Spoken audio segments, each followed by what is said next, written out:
Box bag माने box हाँ लालटेन काका, बढ़िया है। अरे कहाँ रहे हो भंगारी? ये इंग्लिश का तैयारी करत हो का?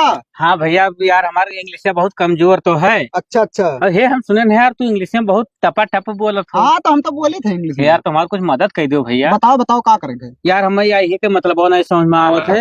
ये का लिखा है आई एम गोइंग का मतलब बताई दो हमें यार। हाँ मैं जा रहा हूँ।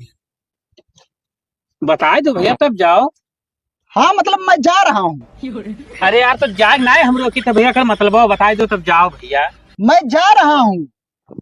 अब हमारे लगा भी यार, अब तू इंग्लिश बोले क्या था, मतलब का भाव खाबो। बताओ पहले ये का बताओ, ये मतलब का है। मैं जा रहा हूँ। ये इसी कैसी में आपको मारे लगा बाबा, मैं जा रहा हूँ मैं जा रहा हूँ। पहले होकर मतलब बता दे फिर चला जा। मैं जा रहा हूँ। कहाँ जा रहे हो बिना बताए हम जाए न दे। इंग्लिश पढ़े हो तो का मतलब बड़का तू नौटंकी बताइबो, हमें बताई दो, हमें तैयारी करे है। मैं जा रहा हूँ। मैं जा रहा हूँ मैं जा रहा हूँ, हम रोके हम तो का कही थे मैं जा रहा हूँ तो ठीक है जाओ। लेकिन हमें मतलब वो बताए दो भाई, आई एम गोइंग का मतलब बताए दो खाली। मैं जा रहा हूँ। फिर कहीं मैं जा रहा हूँ, फिर कहा था मैं जा रहा हूँ। अब बहुत मारे दोस्त जाने रहो पढ़े हो कर मतलब भाव ना खाओ। मैं जा रहा हूँ यार। फिर कहा था मैं जा रहा हूँ, बताए दे तब जा भैया।